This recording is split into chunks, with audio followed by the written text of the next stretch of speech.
So in today's session, we will be discussing about nutrition and infection chapter.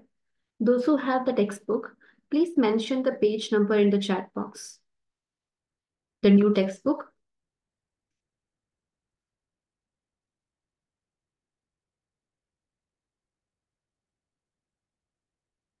(468), page number 468, chapter nutrition and infection.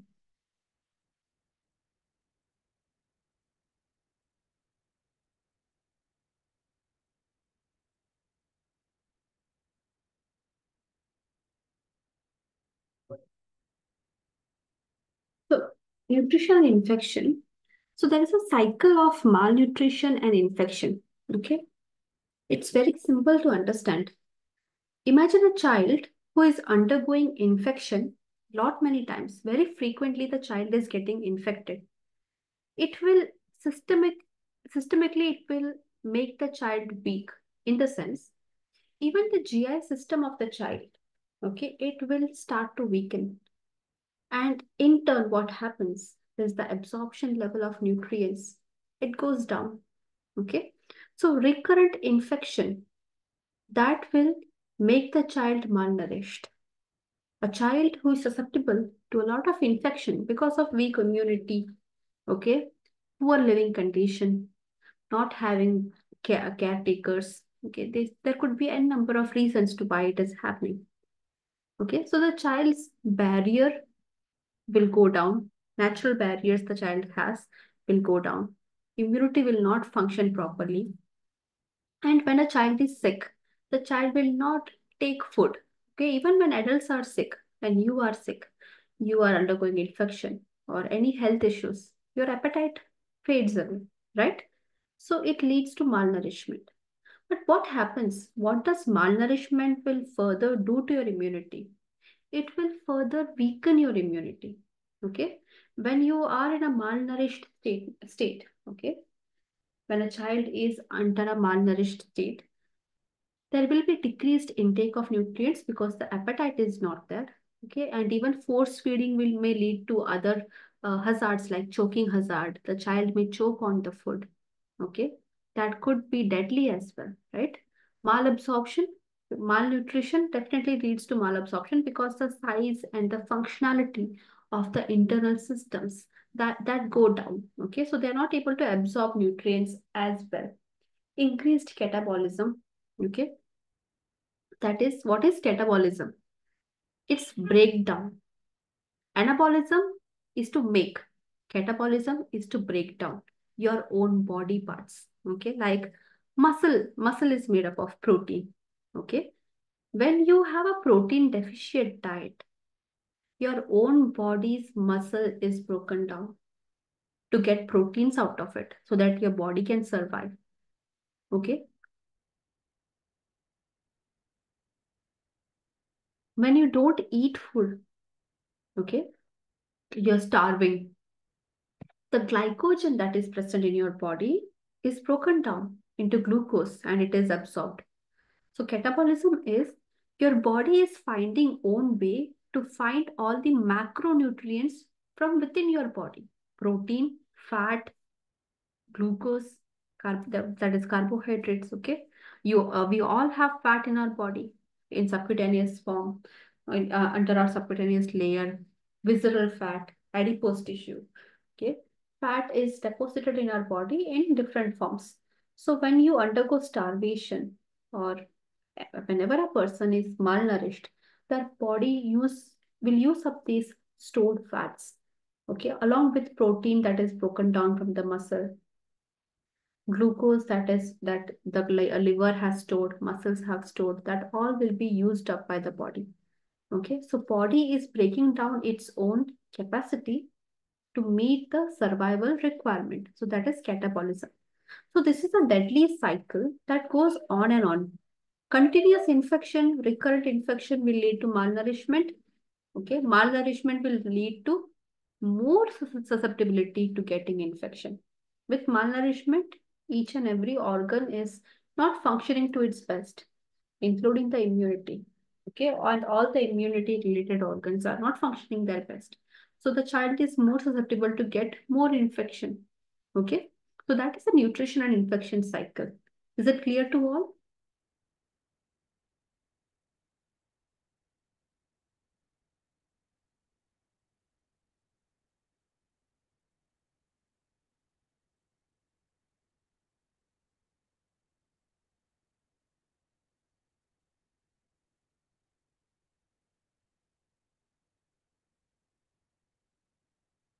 Now coming to the different types of immunity and also the different types of immunity response. Okay. Based on what is attacking your body, where it is attacking, different forms of response your body will give to that. Okay.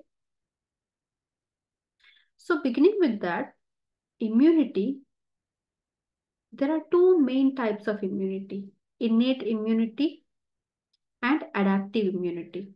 You can see the classification on screen. Okay. Immunity is the ability of your body to defend itself against any disease causing organism. It could be bacteria, virus, fungi, any pathogens. Okay. So the ability of your body to defend itself is called immunity. Okay. Every day your body comes in contact with several pathogens. Okay, but only a few of them will result into disease condition. On a daily basis, if you're in India, on a daily basis, you are breathing in the tuberculosis bacilli. Okay. But how many of us are getting tuberculosis? Okay. Even though India ranks number one in TB cases, but still we have an innate immunity to fight TB because it is abundantly present and your body is continuously fighting this bacilli, Mycobacterium tuberculosis. Okay, your body kind of develops an immunity towards it. Okay, Indians kind of have a natural immunity towards it.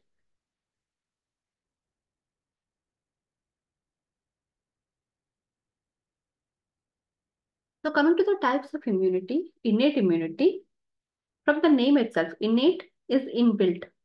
You are born with it. Okay, you are born with your skin. You are born with your mucous membrane. You are born with your hair.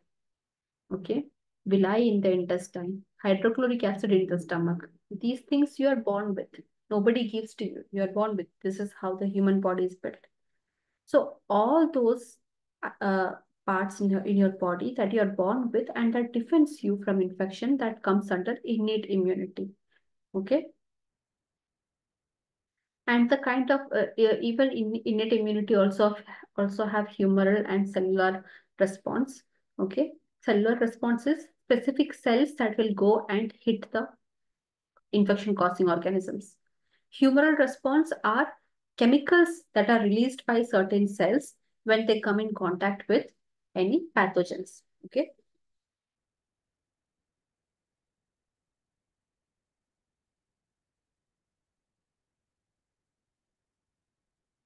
So innate immunity is immediately activated whenever a pathogen attacks you. And also it includes all the barriers that you are born with in your body. Okay. Your saliva, the enzymes that your body produces, salivary enzymes, killer cells that you have in your body, macrophages, mast cells, granulocytes. Okay. These all are killer cells. Your skin, the skin that is not wounded, intact skin is a natural barrier. Mucous membrane, the mucus that you produce. Okay. Your nostrils, the hair in your nostrils, these all are innate immunity. And it is also a long-term immunity. If your innate immunity is producing an antibody, that is long-term. Okay, your body will not forget it. How to make this antibody, how to kill the pathogen.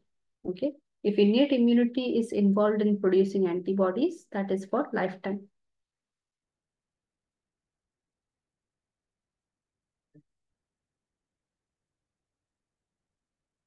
So next is adaptive immunity. Adaptive immunity, from the name it suggests, the organism has to adapt itself to get this immunity. You are not born with it. Okay. You acquire or gain it over time, over a period of your lifetime. Okay. By birth, it is not present in everyone. So this ability of your immune system to adapt itself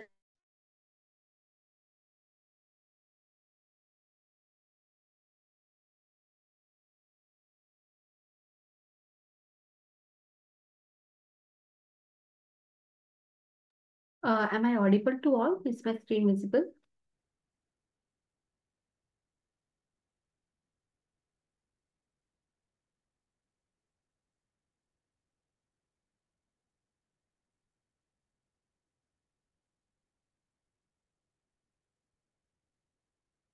So adaptive immunity, the child who is born in India and grew up in India, and a child who is born in Japan, grew up in Japan, their adaptive immunity will be slightly different.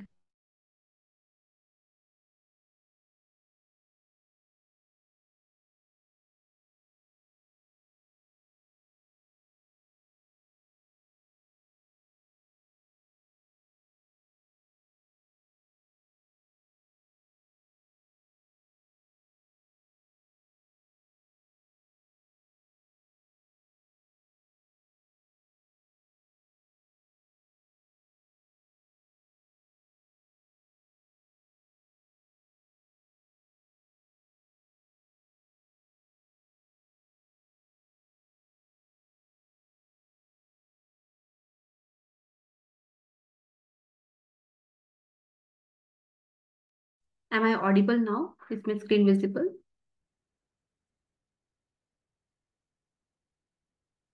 There has been some connection in the connection issues.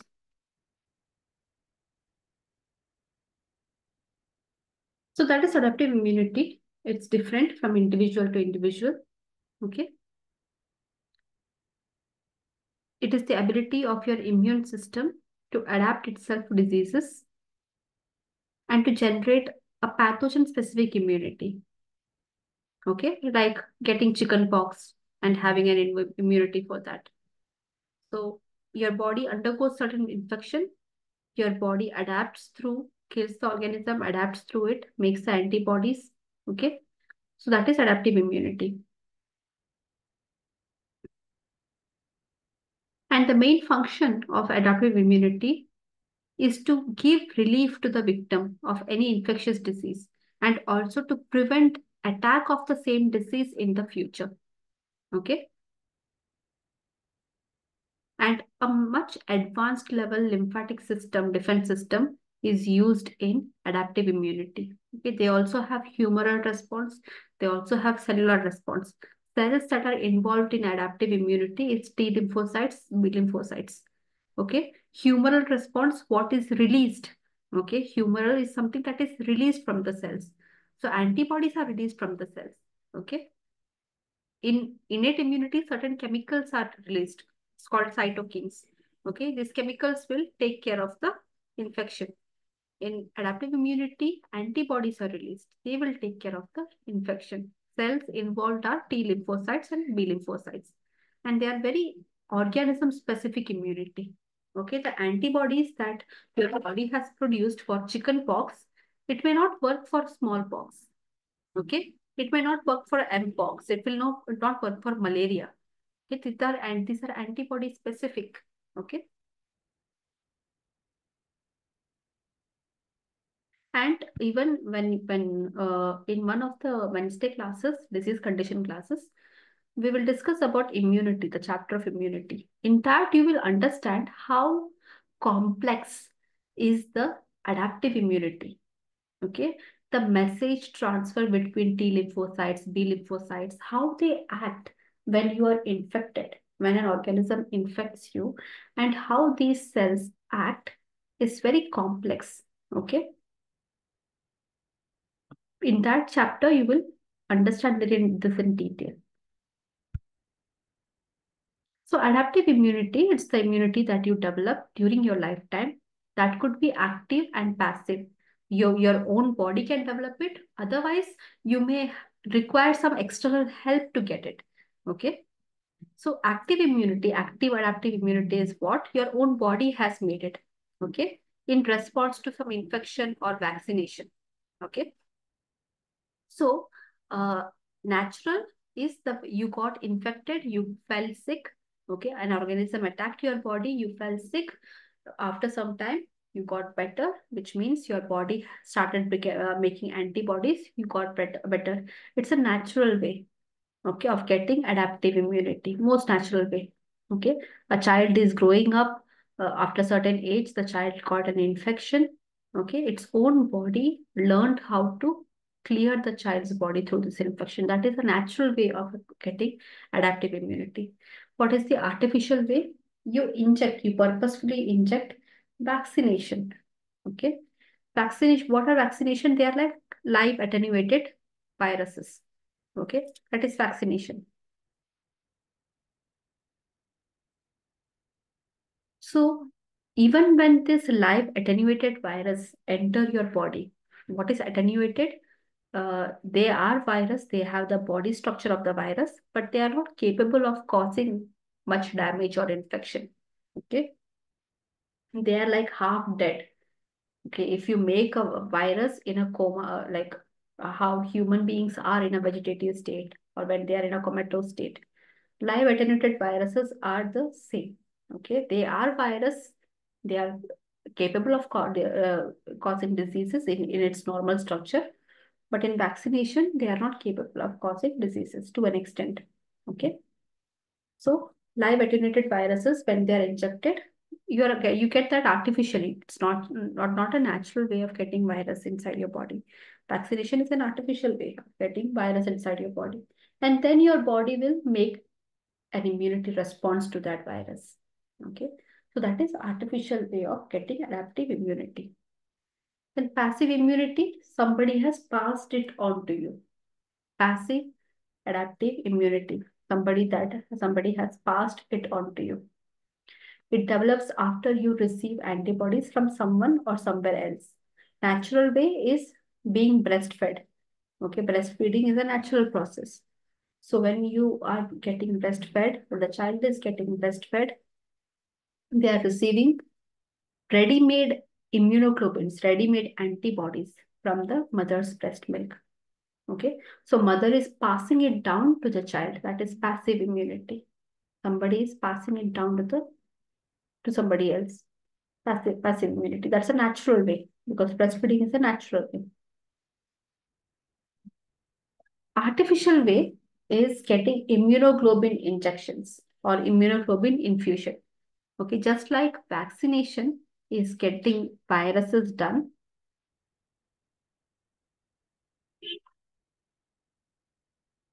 If you get vaccinations done and getting the viruses injected inside, what is immunoglobulin injection? Ready-made antibodies are injected inside your body. Okay, ready-made and antibody cocktail is infused inside your body. Okay, instead of giving virus or infection-causing organism, you are directly given the treatment. Okay, for for any infection. So that is an artificial way. That's not a natural way. The artificial way of injecting antibodies in the body. So this is the classification of innate, adaptive, and further in adaptive also you have further classification, active and passive. Is it clear to all so far?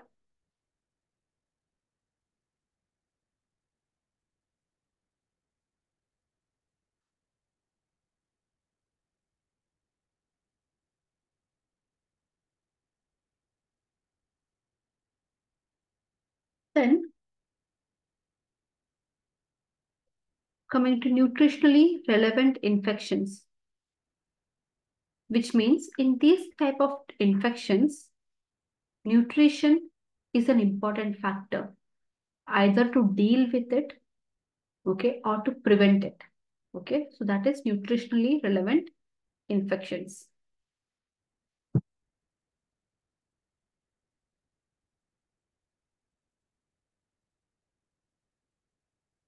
So first is Bacterial infections. Again, infections, the sources are different, bacterial, viral, fungal. Okay. In bacterial infection, TB, how it is nutritionally relevant? Protein has to be a focus here while dealing with TB. Whooping cough as well. And in whooping cough, blood loss is also there. So iron becomes a focus here. Infective diarrhea, water and electrolyte lost from the body. So you have to take ORS and all to balance it. Enteric fever, enteric fever in the intestine, enteritis and all can lead to enteric fever. Infections in the intestine caused by bacteria, food poisoning and all. Okay. So again, it's nutritionally relevant because your intestine is affected. So you have to change diet. You have to follow some liquid diet, solid diet, and so on. Rheumatoid arthritis, calcium deficiency and all. Pneumonia. During pneumonia, what kind of diet is preferred? Low calorie diet. Make sure that the stomach is not over full. Otherwise, it will lead to aspiration and aggravate pneumonia. Tonsillitis. You can't swallow food. Your appetite goes away. So what can you do to alleviate this situation? So that is bacterial infection, which are nutritionally relevant. Then viral infections, you have measles, mumps, measles, common cold. In measles, you have rashes all over the body. Okay, common cold, influenza, different types of flu, swine flu, COVID, they all come under influenza. Pneumonia. Okay, if it is viral infection that has caused viral lung infection that has caused pneumonia. Diarrhea, chicken pox. Diarrhea also can be viral.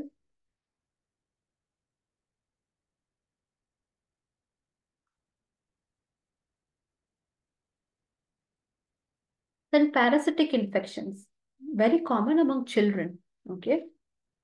Apart from children, conditions like malaria, dengue, and all, it's common in all age group.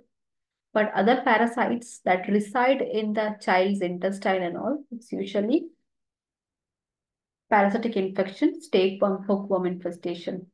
Okay. All helminthus infection means this tapeworm, hookworm, pinworm. Okay. Different types of worms and parasites that reside inside your body and take away your nutrition. Okay, and cause malnutrition for you, deficiencies for you. These are another nutritionally relevant infection. Ascariasis, ankylostomiasis. These are different names of different forms of parasites that are attacking your body.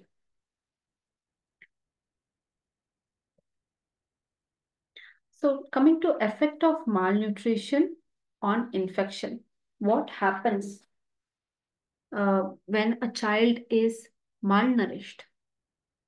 And if the child is undergoing infection as well, the child is malnourished first of all, and the child is sick, what happens? SAM, SAM. What is the full form of SAM? Students who have joined previously, not recent batch students, full form of SAM.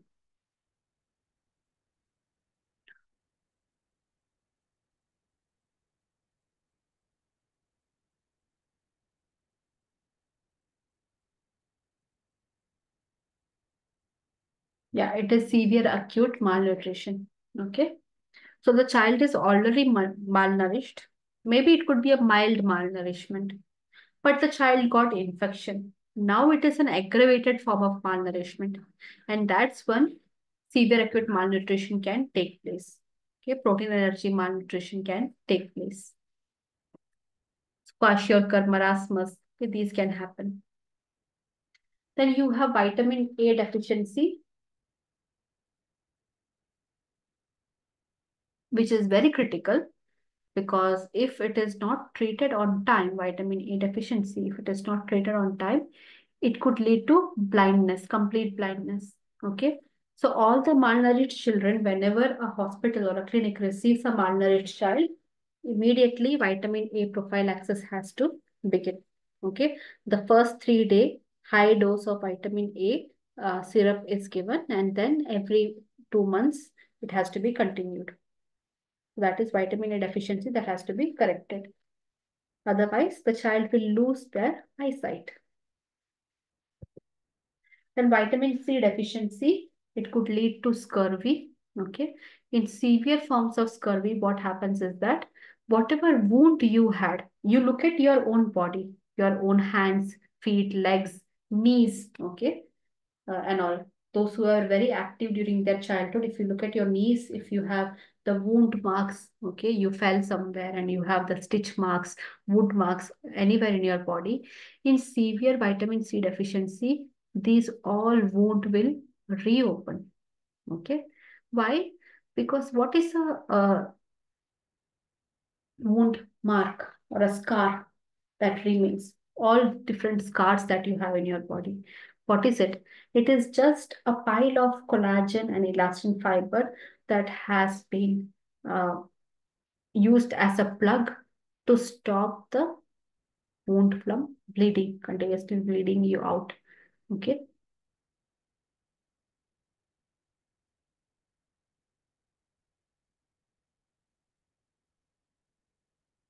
That is vitamin C deficiency.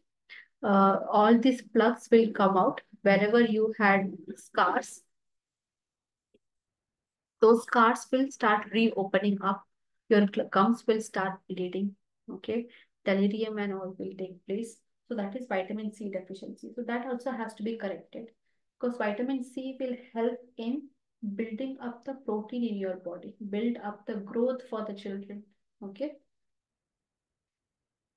And vitamin C deficiency can also lead to ill effects for immunity. Okay, to maintain good immunity, vitamin C is required, as well as zinc.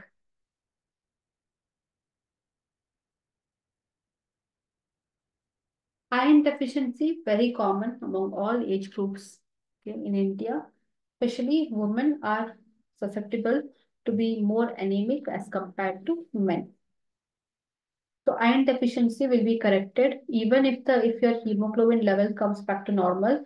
Do not stop the iron tablets. You still have to take the iron tablets to create a reservoir of iron in your liver.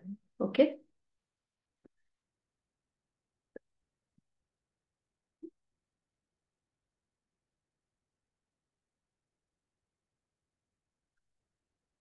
Then you have zinc deficiency. Zinc is involved in your immunity. Okay. Zinc is required for development of your immunity. If you do not have enough zinc, immediately you will get all influenza kind of diseases, flu and all.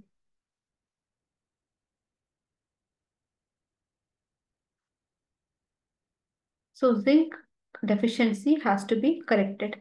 Even in children,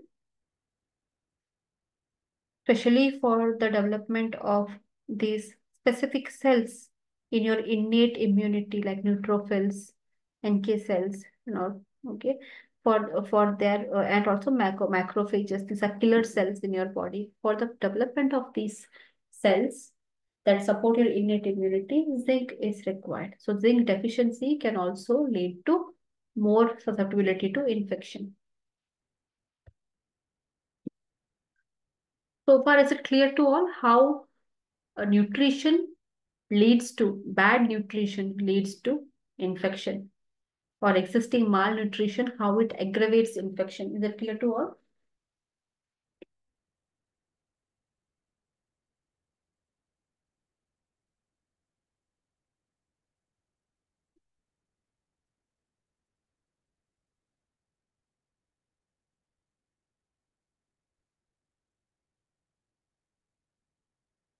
So next is effect of infection on nutritional status.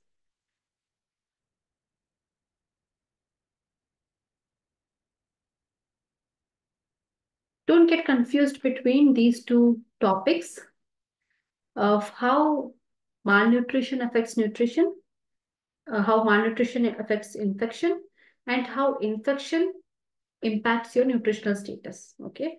Not necessarily that infection will always lead to malnutrition, but malnutrition will always cause infection. Okay. Am I audible to all? Is my voice clear?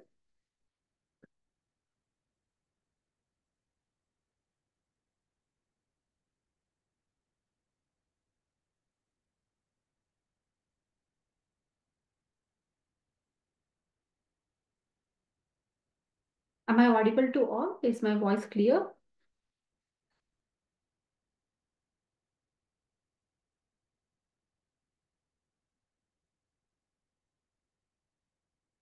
Okay. So remember, malnutrition will always put the child at risk of developing many infection. Okay. But infection, on the other hand, will not always lead to malnutrition. Okay. Infection can definitely impact your nutritional status, but not necessarily it will lead to malnutrition. Okay. Just give me 1 minute. 1 minute. Okay.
Am I audible?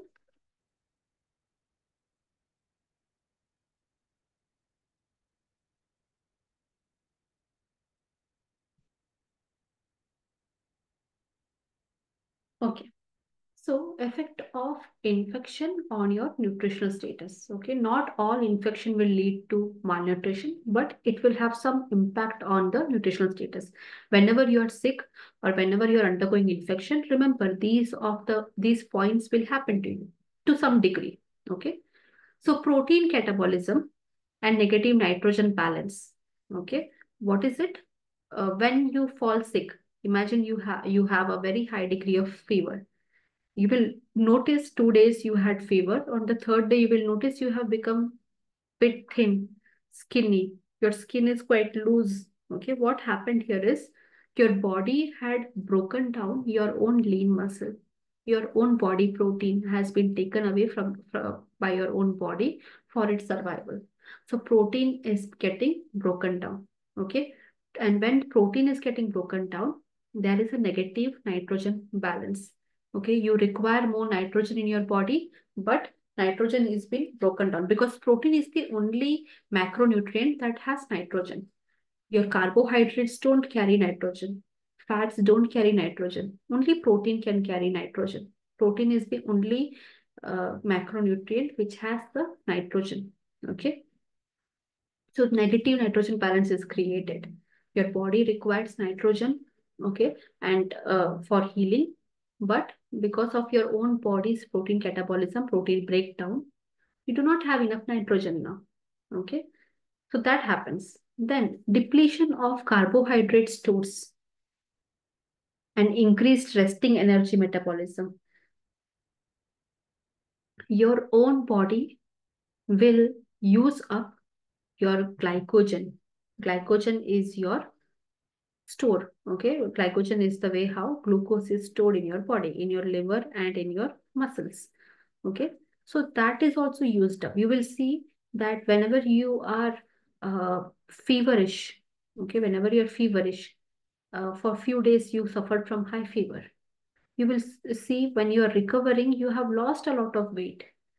From where did this weight go? First of all, protein catabolism took place, and also whatever glucose you had in your body, that was completely consumed up, okay, by your fever, by the high temperature in your fever. And even the fat stores in the adipose tissue, that was also getting used up because protein is broken down, all the glycogen has been used up. From where will the body get energy? The body needs energy because resting metabolism increased. Your basal metabolic rate is quite high when you are feverish. When your body temperature is high, your resting metabolism will also be high. Resting metabolism means you're not doing anything. You're taking your rest. You're not doing any activity. Even when you're sleeping, your body is in a metabolic state. Okay, so metabolism increases because high body temperature that happens during fever. Okay, so all the glucose is burned up during this high fever state. Okay, then when there is no glucose, where will the body get more source of energy? From the fats. So fat will also be slowly get broken down. That's why you lose weight when you are feverish. Okay, increased gluconeogenesis, that is glycogen being converted into glucose and then it is getting used.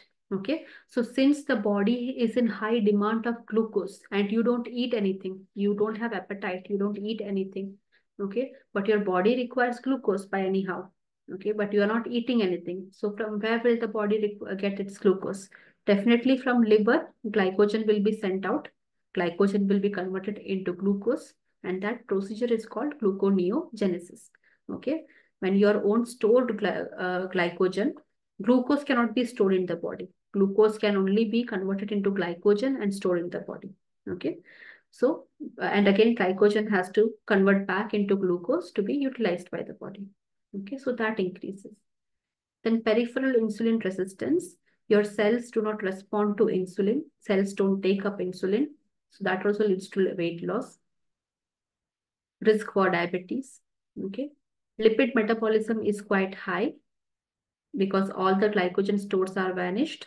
Now, somewhere you have to get more energy, that is lipid metabolism. Your own fats will be broken down.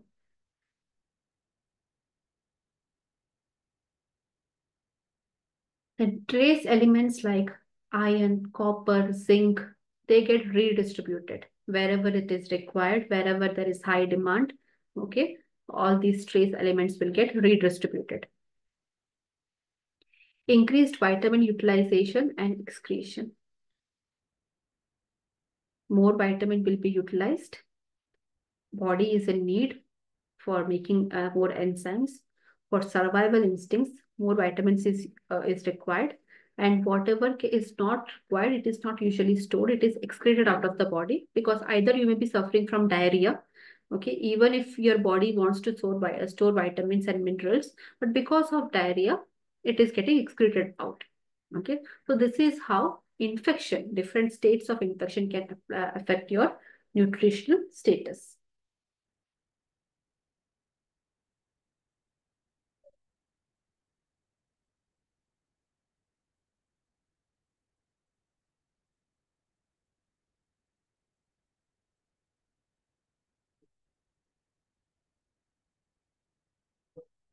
Then effect on protein, effect of infection on protein, protein absorption goes down. Okay. it's not easy for your body to absorb protein. Protein absorption is also a little bit tricky. Okay. To break down protein and then absorb it, lot of enzymes are required, especially pepsin. Okay, from your pancreas, pepsin is required. So if you don't have enough pepsin, if enough pepsin is not getting produced, am I audible to all? Is my voice clear? Am I audible to all?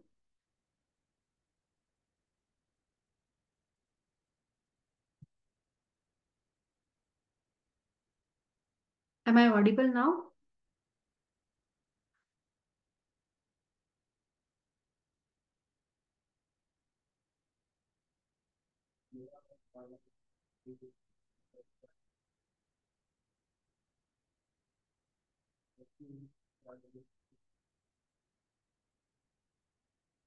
Okay.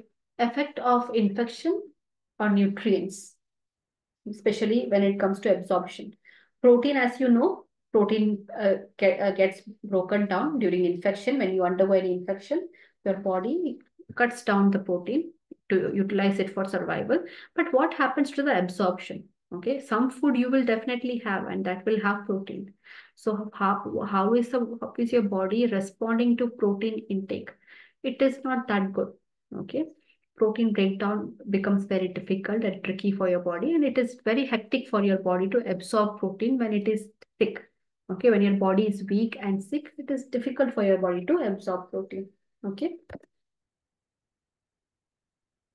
Vitamin A, also vitamin A absorption goes down, but during infection, you have to make sure that vitamin A deficiency should not set in. Okay. And if the child is malnourished, immediately give the vitamin A prophylaxis. Vitamin A syrup has to be given, but also the absorption rate for vitamin A also dips during infection. Vitamin B, B vitamins, if there is diarrhea, there could be very less amount of B vitamins in your body because it's water soluble. And during diarrhea, lot of vitamin B complexes are lost through excretion. Okay. So that's the reason why whenever you are sick, the kind of food that we usually give to sick people, you will see it is carbohydrate and vitamin B complex rich food. Okay. Like in South, it's kanji is given, ragi porridges are given. Okay. Khichdi is given. In North, solid khichdis are given. What are they? They have some amount of protein. They are not protein rich food. They are carbohydrate rich food. They are vitamin B complex rich food. Okay. So when you talk about khichdi, it has pulses and rice. Okay. Enough amount of vitamin B complex is there. If you talk about the kanji that is given in South India, okay, those who are from South India, they would know the rice porridge, right? Along with the rice water is given. Does anyone follow that? Even if the person does not drink normal water, or is not having the appetite to eat anything, at least rice water, plain rice water, a little with little bit of salt, is mixed and given to a person who is sick or having fever. Does anyone follow this? And from anyone who is from South India?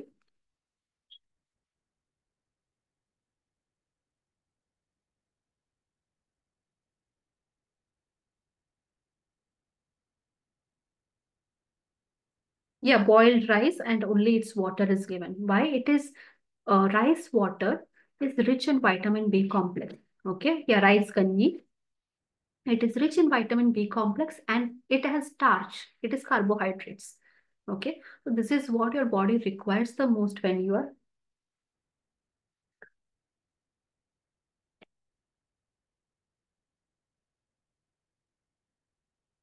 So that's the reason why kanji, what this rice water is given, rich in vitamin B complex. Okay, especially when we also say those who have white rice.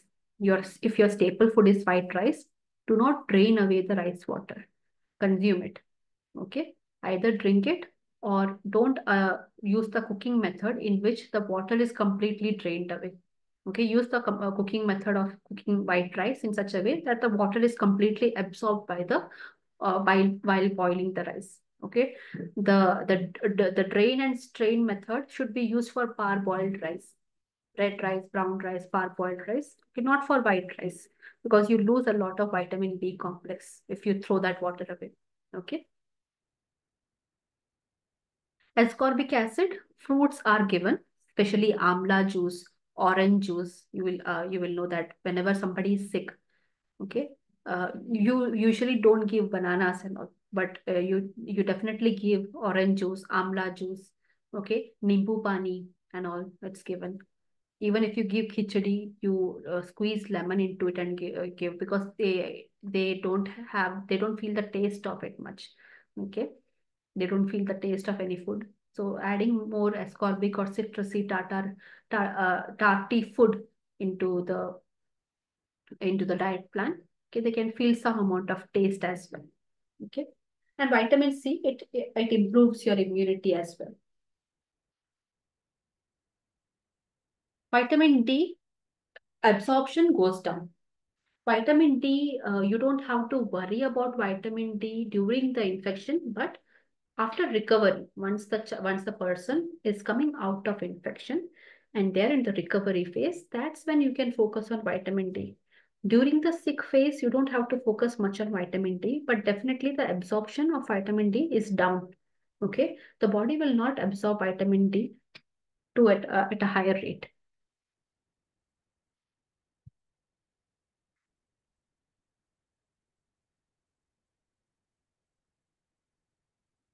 Then iron absorption also goes down. Iron is first of all a very tricky mineral to be absorbed, but during sickness it is much more tricky. Okay.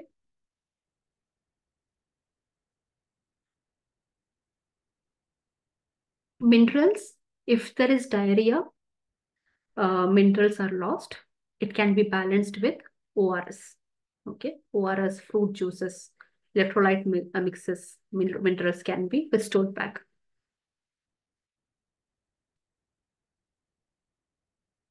Lipids, don't give much oily food, fatty food while the person is infected.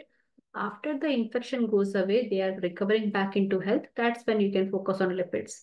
Okay. And do not give lipid or fat rich food when a person is sick, because the body will not absorb it. Lipid metabolism is not good. Bile secretion, iron absorption is also down during sickness. Okay. During sickness or during infection, iron absorption also will not take place. Fats, do not give fat rich food, creamy food and all during sickness. Avoid it. Carbohydrates, be liberal with it. Carbohydrates, you can be liberal with carbohydrates. Okay, because resting metabolism is also quite high. Your body is craving for carbohydrates. Your body is craving for a quick energy to get past the infection, get past the fever. Okay, so be liberal with carbohydrates.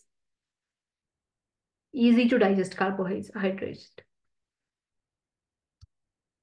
And then enzymes, enzymatic activities are also quite low when a person is suffering from infection. Enzymatic actions are quite low.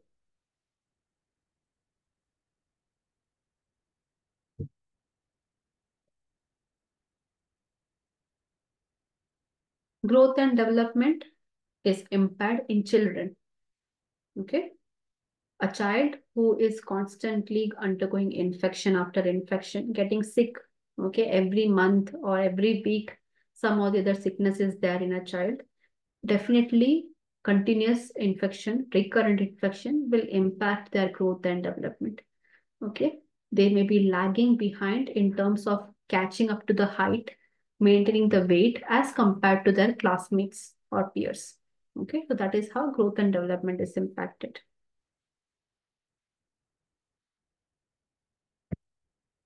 Then malnutrition, that is a severe case when infection after infection is happening and it's a poor living condition, substantial living condition, no caretaker, no access to good food, nutritious food. the various social factors, they all come together and it can give malnutrition. Infection alone is not usually responsible for bringing malnutrition. There is a lot of economic constraints, social constraints, okay, accessibility issues, other internal disease conditions and all. Okay, this all would lead to malnutrition. So vicious cycle, we have discussed the first slide that we have discussed, the infection, malnutrition, vicious cycle. We have discussed that. So next, coming to the nutritional problem in HIV patients, AIDS patients. So HIV, human immuno virus, that in HIV is a different condition as compared to AIDS. HIV is the virus, okay? And AIDS is the final stage for the HIV infected patients. Okay. People who are living with HIV, people living with HIV, not necessarily they will have all the symptoms of AIDS, but when they will have all the symptoms of AIDS, okay, that's when we call them an AIDS patient. Otherwise, they're usually people living with HIV. Okay. It's asymptomatic and asymptomatic.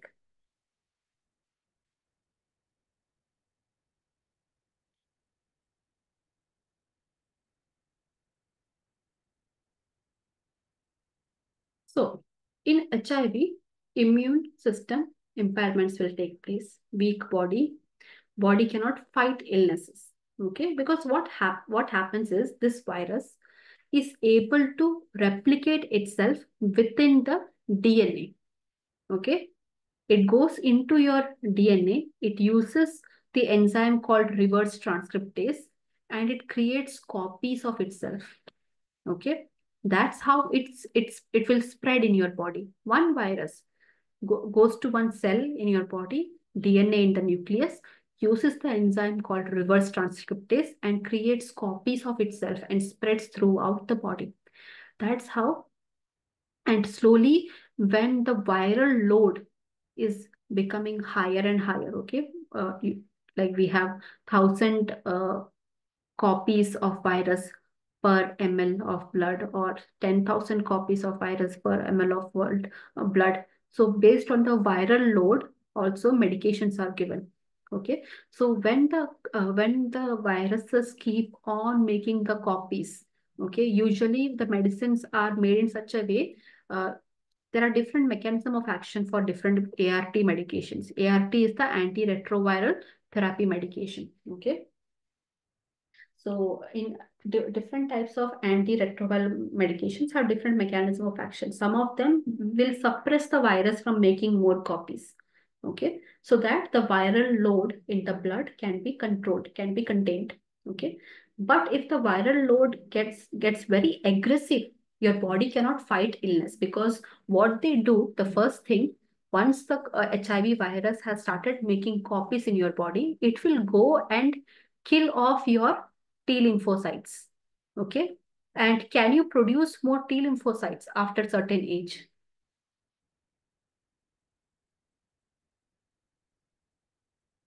It comes under adaptive immunity. T lymphocytes, B lymphocytes.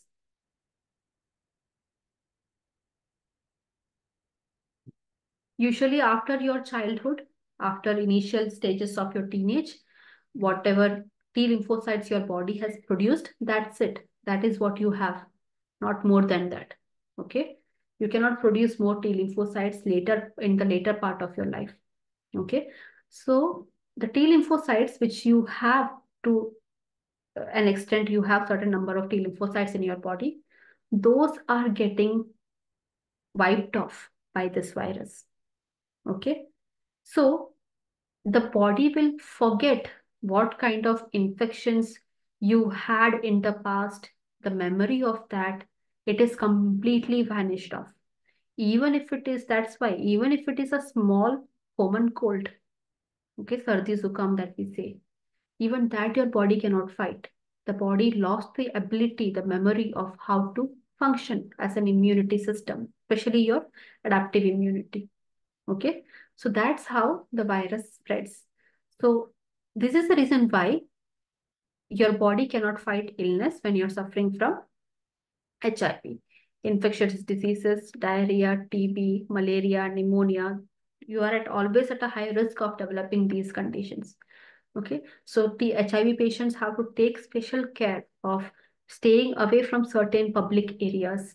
Okay, if they're visiting hospital, they should use a specific entry, not the common entry, because in common areas, lot many viral bacterial load, infectious load will be there. Okay, they have to protect themselves. And also, and once they caught this, they first of all they have to take care that they don't get communicable diseases at all. And by a bad luck, they got any infectious diseases and the body cannot recover back from it. They are in the same loop of fighting that infection. Okay, even if it is one common cold for 1 month, 2 months, they are just fighting that. Okay, so just imagine for these many weeks at a stretch, body is taking the toll of the infection. That's when malnutrition sets in. Usually, infection will not always lead to malnutrition. There are many other factors in play that supports malnutrition. Okay. In this case, HIV. So infection happened. The body is not able to recover. Body is not able to fight diseases. Slowly, malnutrition will set in. Okay. They will have swollen body, feet, pale skin, eyes, hair will fall off, lack of blood. They are underweight, extremely thin, muscle wasting. Okay. People who are in the AIDS category and TB patients, they almost look alike because there is a lot of muscle wasting. Okay. Protein catabolism, if you remember, effect of infection in on nutrition, protein catabolism. Protein is your muscles. Okay, in your body, your lean muscles are made up of protein. Those are broken up. Okay, those protein strands are broken up for survival. So muscle wasting will be there. You can see their bones properly, like it's very evident. The bony structure of the body is very evident. They're extremely thin. Okay. BMI is also underweight, malnourished. So there will be micronutrient deficiencies as well, along with macronutrient. So giving vitamin supplements and multivitamin supplements and all multivitamin and mineral supplements to HIV patients, even if they are asymptomatic, giving micronutrient supplements is important. Zinc supplements, vitamin C supplements is important. Okay, it can go a long way in protecting their body. Okay. Macronutrient deficiencies, this happens once macronutrient deficiencies will happen once the HIV infections has set in, body is in a catabolism state. That's when macronutrient deficiencies will happen. Initially, you have to take care of micronutrient deficiency. Only when the infections set in, that's when you have to worry about the macronutrient. Okay. But till then, give vitamin supplements, mineral supplements, protein supplements. Okay. COVID-19 nutrition, it is still under consideration. Still a lot of research is undergoing. But so far what we know is from the nutritional point of view, balanced diet, light diet if you're suffering from COVID, okay, uh, currently, don't have heavy food. Take your zinc supplement, take your vitamin C supplement, okay. Don't go in public areas. Quarantine yourself. Self-quarantine is required. Have a lot of fresh fruits and vegetables. Don't rely on junk food. Don't rely on fried food. Okay. Consume more fresh fruits and vegetables. So that is what COVID-19 nutrition we know so far. So that's about nutrition and infection. If you have any queries, you can